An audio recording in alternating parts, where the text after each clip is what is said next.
black dress Iris had worn to Gerald Calloway's funeral still smelled like the church, cedar wood and old hymnals and the faint trace of his favorite pipe tobacco, which the family had burned in a small clay pot near the casket because that's what he would have wanted. She was standing at the bathroom sink in the hotel room she and her husband had booked for the night because the drive back to Charlotte was 3 hours and neither of them had slept properly in days. The water ran cold over her wrists. She'd been doing that since her 20s when stress made her temples throb, running cold water over her pulse points until the world slowed down. Gerald Calloway had been her father-in-law for 11 years. He'd also been the closest thing to a real parent she'd had since her own father walked out when she was 9. Gerald was the man who showed up to her nursing school pinning ceremony when her own mother said she had a work thing and couldn't make it. He'd sat in the third row in his pressed gray suit, holding a little bouquet of carnations he'd bought from a gas station, grinning like she'd won the Nobel Prize. She kept thinking about those carnations. The bathroom door swung open without a knock. Her husband, Trevor Calloway, stood in the doorway with his jacket off and his tie loosened, holding a glass of bourbon that caught the light. He looked energized in a way that struck her as wrong, the same way a man looks wrong when he's laughing at a funeral. "The lawyers called," he said. "They want to do the reading tomorrow morning, 9 o'clock. Iris turned off the faucet. "I thought it wasn't until next week. Apparently Dad had a separate request. They're doing it sooner." He said it casually, swirling the glass. "Anyway, you should go to sleep." He left without closing the door all the way.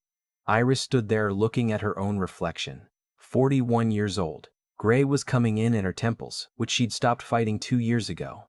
She thought about the way Trevor had said apparently Dad had a separate request. Not Dad wanted or he asked them to, but apparently, like Gerald was already becoming a stranger, something to be processed and distributed.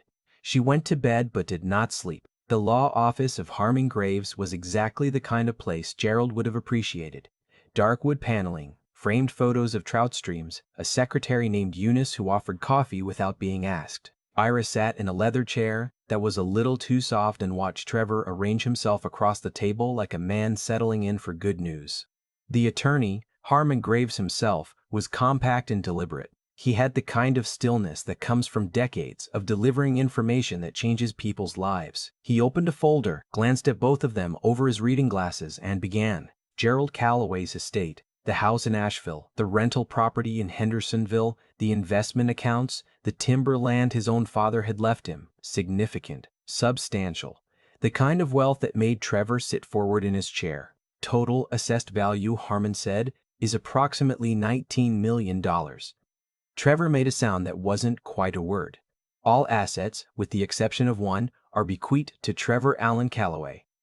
Trevor exhaled. He set down his coffee cup and leaned back and looked at Iris with something she couldn't quite name. It wasn't cruelty, not yet, but it was close. It was the look of a man calculating.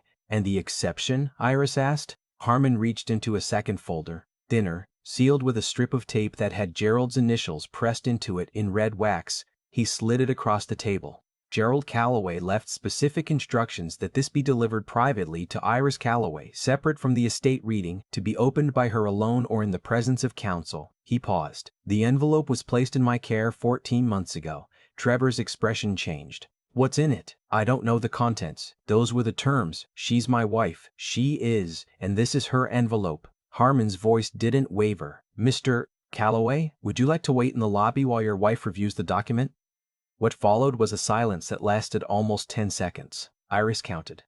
Then Trevor stood, buttoned his jacket, and walked out without looking at her. She stared at the envelope. Gerald's handwriting was on the front, her name, in blue ink, the same hand that had written on birthday cards and grocery lists, and the note he'd taped to a book he'd left on her porch 3 years ago. "Thought you'd like this one." She broke the seal carefully, the way you open something you know you'll want to keep. Inside was a folded letter, and beneath the letter, a document from a financial institution she didn't recognize, and beneath that, an account card with her name already printed on it. She read the letter first. "Iris, by the time you're reading this, I'm gone, and I'd imagine Trevor has already started counting. I know my son. I love him, but I know him. I've been watching things between the two of you for a while now. The way he talks to you when he thinks I'm not listening. The way he stopped coming to your work events. The way you apologize for things that aren't your fault. I raised him better than that, or I tried to. But some lessons don't take, and I'm not foolish enough to pretend otherwise. About 9 years ago, I opened an account in your name. I added to it when I could. Money from the timber sales, from a few investments I kept private, from places Trevor never thought to ask about. It's legal. Harmon has all the paperwork. Every cent is documented. The current balance is $24 million. I know that's shocking. I need you to sit with it for a minute before you do anything. Iris, you spent 11 years being the best thing in this family's life. You showed up for me when Trevor was too busy. You called when I was sick. You drove 4 hours in a snowstorm because I mentioned offhand that my knee was acting up and I had no one to take me to the specialist. You didn't have to do any of that. I wasn't your blood, but you treated me like I was. This money is yours, not Trevor's. Yours. Here's what I need you to do. Don't tell him yet. Get yourself protected first. Call Harmon. Get a separate attorney. Make sure Elliot is taken care of. That boy loves you and you love him, back in the way that actually counts. Then when you're ready, let Trevor find out the way people like him always do. With love, that I should have said out loud more often. Gerald, the letter slipped from her fingers. She pressed her hands flat on the table to stop them from shaking. $24 million. $5 million more than Trevor's inheritance. She read it again, then a third time. Harmon had stepped out at some point. She hadn't noticed him leave, and she sat alone in the quiet of the office with Gerald's voice in her head. That careful, steady voice, and she cried in a way she hadn't let herself cry at the funeral. Because at the funeral she'd been holding everything together and now there was no one to hold it together for. When Harmon came back in, he took one look at her face and said, "Take all the time you need." 24 million, she said. 24.3, he said gently. It's been accruing. Gerald was meticulous. She pressed her fingers to her eyes. Trevor's going too. Trevor has no legal claim to those funds. The gift was properly structured over time. The documentation is complete. The tax implications were handled annually. Harmon sat down across from her. Gerald was very thorough. He always was. Harmon opened a second folder. She was beginning to understand that Harmon Graves was a man who lived in folders. He left a contact list, an attorney he trusted for family law matters, a financial advisor, a therapist who worked specifically with women going through significant life transitions, and a note for me, personally, that I'm allowed to share with you. He looked down. It says, "Bernard, take care of my daughter." That's what she is. She had to look at the ceiling for a moment. "What do I do now?" she finally asked. "Now you take a breath. Then you call the family law attorney on this list before Trevor calls his." When she walked into the lobby, Trevor was standing by the window with his second bourbon of the morning. He'd found the little courtesy bar, and he turned and looked at her with an expression that was trying very hard to be casual. "So," he said. "Some personal letters," she said. "A few of his things he wanted me to have." Trevor studied her. He was not a stupid man. That was the complicated part. He was smart enough to be suspicious, and suspicious enough to be dangerous, and had spent the last 11 years being neither of those things toward her until now. "Sentimental stuff," he said. It wasn't quite a question. "You know how he was," she said. And then she smiled at him, and the smile was real, because she was thinking about Gerald, sitting in the third row with his gas station carnations, and she was thinking about $24 million, and she was thinking that she had always known, somewhere underneath everything, that this man had seen her. They drove back to Charlotte mostly in silence. Trevor took calls the whole way, his business partners, his college friends, his cousin Raymond, who had always wanted the Asheville house. He spoke about the estate the way people speak about furniture they're dividing. "This goes here, that goes there, I'll keep the timberland and sell the Hendersonville property." At one point he said, without looking away from the highway, "I've been thinking, with this money, things are going to change." "Things already have," Iris said. "I mean for me, for my life." He drummed his fingers on the steering wheel. "I've been putting things on hold, my own plans. Opportunities I couldn't pursue because of where we were financially." She waited. "I think we should talk about the future," he said. "Our future." She recognized the cadence. It was the cadence of someone about to say "my" when they kept saying "our." "I've been wanting to say this for a while," Trevor continued. "I think we've grown apart, Iris. I think we both know it. I just didn't have there was never a good time with everything going on. With Gerald dying, you mean?" A pause. "I'm being honest with you. That's what you've always asked for, right? Honesty." She looked out the window at the exit signs going by. "There's someone else," she said. "Not a question. Another pause. Longer. It's not serious, he said. It started recently. But it made me realize, don't. Her voice was quiet and very still. He didn't say anything else for a long time. When they got back to the house, Gerald's old house, technically, the one Iris had filled with her books and her garden and her son Elliot's drawings from 1st through 8th grade, Trevor went to the guest room. He didn't say so. He just took his overnight bag upstairs to the room at the end of the hall, and Iris stood in the kitchen and listened to his footsteps moving away from her. She made tea. She called her best friend, a woman named Donna Sherwood, who drove over in 20 minutes flat wearing pajama pants under her coat and carrying a container of leftover soup. Start from the beginning, Donna said, sitting down at the kitchen table with the air of someone prepared to be furious on another person's behalf.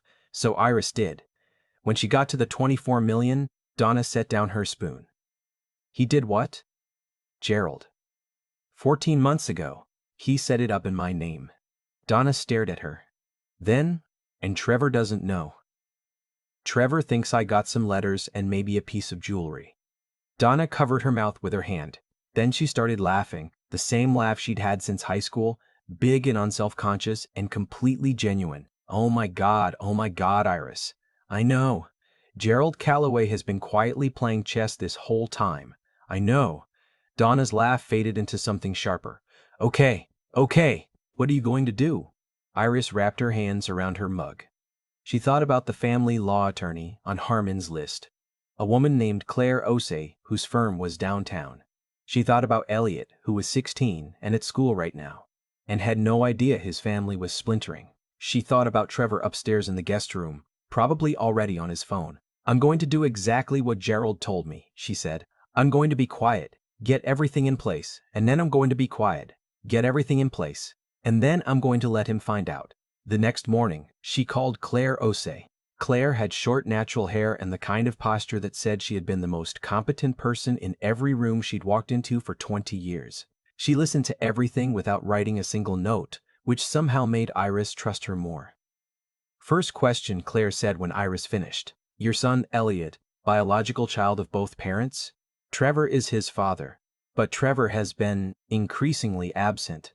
Elliot stays with me, always has. Who helps with homework, doctor appointments, school events? I do. Trevor attends things when they're important enough to post on social media. Claire almost smiled. Second question, do you want to save the marriage? Iris thought about this for longer than she expected to. She thought about the man she'd married at 29, who used to make her coffee before she woke up and could make her laugh by just raising one eyebrow. She thought about when that man had stopped making coffee and started making excuses. She thought about 11 years of gradually becoming invisible in her own house. No, she said. I want to protect Elliot. I want to protect what Gerald gave me, and I want Trevor to understand, when the time comes, what he actually had. Claire nodded slowly. All right. Here's what we're going to do. They spent 2 hours building a plan, document Trevor's spending on the estate assets. He was already making purchases without legal authority to do so. Establish Iris's role as primary parent through school records, medical records, testimony. File for divorce when the moment was structurally right, not emotionally right, and keep the $24 million absolutely private until Claire determined the best moment to disclose. He's going to underestimate you, Claire said. He always has. Good. Let him. The weeks that followed had a strange duality to them. On the surface, life continued. Iris went to work, helped Elliot with his history project, made dinners that Trevor sometimes ate and sometimes didn't, depending on where he was and who he was with. Underneath, she was building. Every document, every receipt, every school pickup confirmed in writing. She opened her own account at a bank across town and had a long, careful conversation with a financial advisor Gerald had trusted for 15 years. The advisor, a meticulous man named Arthur Hines, spent an afternoon walking her through exactly what Gerald had built: the account structure, the investment portfolio, the way it had compounded quietly over 9 years. Mr. Calloway was not a flashy investor. Arthur told her he was patient. He reinvested consistently. He never told anyone, not even his son, especially not his son. Arthur said it without judgment. He told me once, Trevor has his mother's restlessness. He chases things. Iris stays put and grows things. I know who deserves the long investment. She had to look out the window for a moment. He was right about that, she said. What she didn't expect was Elliot. Elliot was 16 and quiet, in the way of teenagers who observe more than they let on. He noticed things: the separate bedrooms, the careful politeness between his parents at dinner, the way his mother sometimes sat on the back porch at night looking at nothing. One Saturday morning he came into the kitchen while she was making pancakes and sat at the counter and said, "Are you and Dad getting divorced?" She turned off the burner. "Why do you ask that?" "Because Dad left his dry cleaning at the office last month and he asked me to pick it up when I went by to get my bike, and one of the shirts had perfume on it." He looked at her steadily. "It wasn't yours." She set down the spatula. "Elliot, I'm not a kid," he said. Not angry, just clear. "I'd known something was wrong for a while. I just didn't know how wrong." She pulled out the stool beside him and sat down. "We are probably heading toward a divorce, yes?" He was quiet for a moment. Then, "Are you going to be okay?" The question hit her somewhere behind the sternum. Her 16-year-old son, sitting in the kitchen on a Saturday morning, asking if she was going to be okay. "I'm going to be more than okay," she said. "I promise you that." "Are you sure?" "Because I've been worried about you." "The money goes to Dad, right, in the will?" "I heard him on the phone talking about it, and he said you got basically nothing." She looked at her son's face. Gerald's brow, his father's jaw, her own eyes looking back at her. "Your grandfather was smarter than your dad knows," she said carefully. "Let's leave it at that for now." Elliot seemed to understand this was enough. He got up, hugged her, quickly, the way teenage boys hug when they're trying not to cry, and went back to his room. She sat in the kitchen for a long time after that. The moment everything changed in a visible way happened 6 weeks after the funeral. Trevor announced at dinner one evening that he was going to a charity gala hosted by the Piedmont Business Alliance. It was, he said, a good opportunity to network now that he had the resources to be taken seriously by the right people. He said the right people the way people say the right people when they mean people who had previously not returned their calls. "I'll need the house next Friday evening," he added. "I'm hosting a pre-gala dinner for some of the foundation board members, so if you could arrange to be elsewhere." Iris set down her fork. "You want me out of my own house, our house, and it's just for one evening. It's professional. Who else is coming to this professional dinner?" He met her eyes very briefly. "Business contacts." What he meant, Bethany, that was her name, Bethany Marsh, which Iris had learned from a forwarded email that had come to their shared family account by accident 3 weeks ago. Bethany Marsh, who worked in commercial real estate and had been at Gerald's funeral in a tasteful black wrap dress, who had squeezed Trevor's arm by the car afterward and said, "If there's anything you need." Iris had filed that memory away like a document. "Fine," she said. She called Donna that night. "He wants you out of the house," Donna repeated. "For a dinner he's throwing with estate money that isn't fully settled yet for a woman who was at the funeral." "That's accurate." "I need you to do something," Donna said. "The gala. The Piedmont one. Are you invited?" "Gerald was a board member for years. I've attended 6 times. Go." "Donna." "No, listen to me. Go. Not to make a scene. Go because you belong there and he thinks you don't, and there is nothing more powerful than showing up somewhere a man assumed you wouldn't be."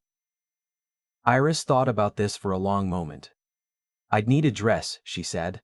"Obviously. That's why I'm coming over tomorrow."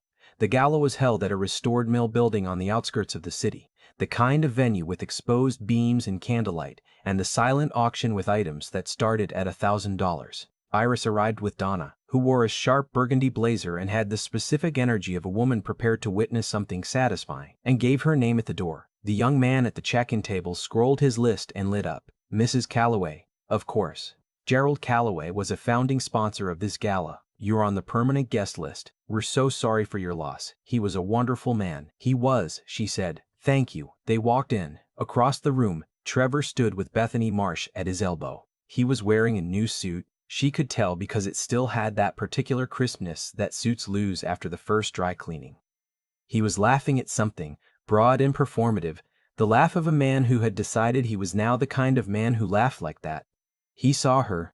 The laugh stopped. Bethany noticed the shift and followed his gaze to Iris, and Iris watched the woman's expression run through recognition, confusion, and calculation in approximately 3 seconds. She was attractive in an angular way, and she was clearly intelligent because she straightened up and took a small step sideways, not away from Trevor, but repositioning, like someone adjusting their footing on uncertain ground. Trevor crossed the room to her. His jaw was tight. "What are you doing here?" he said quietly. "Gerald's been bringing me to this gala since 2016, she said pleasantly. "He's still on the guest list. So am I. He glanced over his shoulder. "This is a professional event, Iris. I know. I've been networking at it for 7 years." She smiled at Bethany, who had followed him over at a careful distance. "Bethany, it's nice to see you again," Bethany said. "You too," in a voice that had clearly been trained to reveal nothing. What Iris had not expected was the gala's executive director, a warm-voiced woman named Patricia Gunn, to find her within 20 minutes and take both her hands and say, "Iris, we were going to reach out. Gerald told us months ago that if anything happened to him, we should speak with you directly about the endowment he'd been discussing." "The endowment?" Iris said carefully. "The Callaway Community Health Fund. He was in the process of establishing it with a personal gift before he passed. He said, and I'm quoting from our notes, 'If something happens to me before I get this finalized, talk to Iris. She'll see it through. She's the one who actually cares about this stuff.'" Trevor, who was standing close enough to hear, said nothing. Patricia squeezed her hands. "We would love to honor his legacy. Whenever you're ready. I'll call you next week," Iris said. Later, Donna appeared at her elbow with 2 glasses of sparkling water and a look of deep satisfaction. "Did you see his face when Patricia said Gerald specifically named you?" "I saw. That woman Bethany was watching the whole thing. She looked like she was doing math." Iris thought about that. She thought about Bethany Marsh, who had probably been told that Trevor was inheriting $19 million and that his wife was getting basically nothing, and who was now watching a room full of prominent people treat that wife like someone who mattered. "She's smart," Iris said. "She's going to figure it out before Trevor does." She was right. 2 days later, Iris got a text from an unknown number. "This is Bethany. I think we need to meet. Not for any reason you'd expect. I just think you should know some things." She stared at the text for a long time. Then she typed, "Coffee, Wednesday, you pick the place." Bethany was already at the table when Iris arrived, hands wrapped around a mug, looking like someone who had made a decision that cost them something. Up close, without the gala lighting and the armor of Trevor's proximity, she looked younger. "Tired?" "Thank you for coming," she said. "You said you had something to tell me." "Trevor asked me to help him." Bethany looked down at her mug. "He has a custody lawyer he's been consulting. He wanted me to be willing to testify that I'd seen you drinking in front of Elliot, or that you'd said things to him, negative things about Trevor, that would count as parental alienation." She looked up. "I said no." Iris kept her face steady. "When did he ask you this?" "Last week, after the gala." Bethany's jaw tightened. "That was when I understood who I was dealing with. Because I watched you that night. I watched how those people spoke to you, the history you had in that room. And I realized that everything Trevor had told me about your marriage, that you were bitter, that you held him back, that his father barely acknowledged you, none of it was true." "No," Iris said. "It wasn't. He told me you got almost nothing from the estate, that you'd be financially dependent on whatever he decided to give you." Bethany looked at her directly. "Is that true?" Iris considered her. She thought about Gerald's letter. She thought about Claire Osei and Arthur Hines and the account with her name on it that had been growing for 9 years. "No," she said. Bethany's expression shifted. "How much?" "Enough that Trevor's threats mean nothing." A long silence. Then Bethany put her elbows on the table. "He doesn't know. Not yet. He's going to lose his mind. Probably." Bethany looked down again. "I'm sorry. For my part for being someone who made this easier for him to do."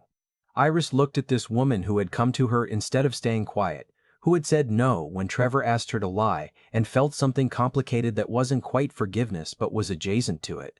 "I appreciate you telling me," she said. "I appreciate the choice you made." Bethany slid her phone across the table. On the screen was a text thread with Trevor, him asking her to testify to things that weren't true, making it about protecting Elliot, which was transparent in a way that was almost insulting. "I'll send you the screenshots," Bethany said. "Use them however you need to." Iris forwarded them to Claire Osei before she got back to her car. Claire's response arrived in 4 minutes. "Perfect. Filing Tuesday." The moment Iris told Trevor happened by accident, the way these things often do. He came home one evening angrier than she'd seen him since the early years, when the anger was about different things: money stress, career uncertainty, the particular frustration of a man who wanted more than he had. Now the anger was different in quality. It was entitled, "My lawyer says you've retained Claire Osei," he said, not bothering with a greeting. "Yes." Clarose. He said it like the name tasted bad. You can't afford Clarose. What exactly are you planning to do, Iris? Run up legal debt you can't pay? I've been patient with you, but where is Elliot? She interrupted. At the Hartley kids' house. What does that? Good. She set down the glass of water she'd been holding. Then we can talk honestly. Something in her voice made him stop. Your father didn't leave me letters, she said. He left me an account. He opened it in my name 9 years ago and has been adding to it ever since. Harmon Graves has all the documentation. It's completely legal. It's completely mine.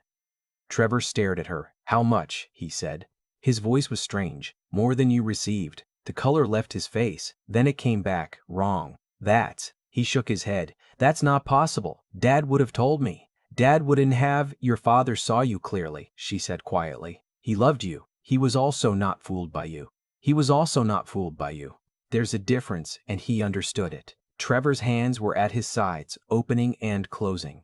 You manipulated him. You were always over there, always calling him, always the perfect daughter-in-law. He was lonely, and you took advantage. He had his second heart attack 14 months ago, she said. I drove up that night and sat with him in the hospital for 2 days. Where were you? Silence. You were in Nashville, she said, for a conference that you extended into a long weekend. I remember because I called you, and you said you'd come up as soon as you could get away, and then you got away 5 days later. She picked up her glass again. Gerald noticed things. He always did. Trevor walked out of the room. She heard him on his phone, voice low and urgent, and she sat down at the kitchen table and felt something she hadn't expected. Not triumph, not relief, something closer to grief. For the man he'd been once, for the marriage that had stopped being a marriage somewhere along the way, for the fact that Gerald had seen it coming long before she had. She called Donna. He knows, she said. How'd he take it? About how you'd expect. Donna was quiet for a second. Are you okay? I think so. I think I'm sad. I didn't expect to be sad. Of course you're sad. 11 years is 11 years. I know. Being right doesn't always feel the way you think it will. No, Iris said. It doesn't. The custody hearing was on a Thursday morning with gray winter light coming through the courthouse windows. Claire had spent 2 weeks preparing Iris, and the preparation showed. She walked in steady. Trevor's attorney led with money. He talked about what Trevor could provide: private schools, opportunities, financial security. He made it sound as if fatherhood were a purchasing decision. Judge Carol Fitzsimmons was 60 years old and had the eyes of someone who had been listening to this particular argument in different versions for 30 years. Counsel, she said, when Trevor's attorney finished, the court's interest is in the welfare of the child, not the size of the child's future bedroom. Proceed to evidence. What followed was quiet and thorough. Elliot's teachers testified. His pediatrician testified. The soccer coach who had seen Iris at every Saturday game for 4 years testified. Patricia Gunn from the Piedmont Business Alliance testified about Gerald Calloway's explicit trust in Iris and his documented intention that she carry forward his charitable work. And Bethany Marsh testified about the text messages in which Trevor asked her to lie. The courtroom went very still when she read them aloud. Trevor's attorney tried twice to interrupt and was overruled both times. Judge Fitzsimmons looked at Trevor for a long moment after Bethany finished. Mr. Calloway, she said, the court takes the attempted suborning of perjury extremely seriously.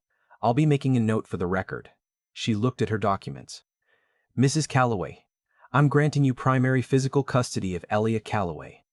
Mr. Pursley, Calloway will have scheduled visitation, supervised initially, pending completion of a court-approved family counseling program. She looked up. I'd also note, for what it's worth, that money has appeared in this courtroom today as a substitute for several things that it cannot actually replace. I hope both of you hear that. She brought the gavel down. Outside in the hallway, Elliot was waiting. He'd been pulled from school and had sat in the back of the courtroom for the last half hour. He stood up when he saw her, and she crossed the hallway and put her arms around him, and he held on, both of them quiet for a moment in the middle of all that noise. It's okay, he said into her shoulder. It's okay, he said into her shoulder. It's okay, she said.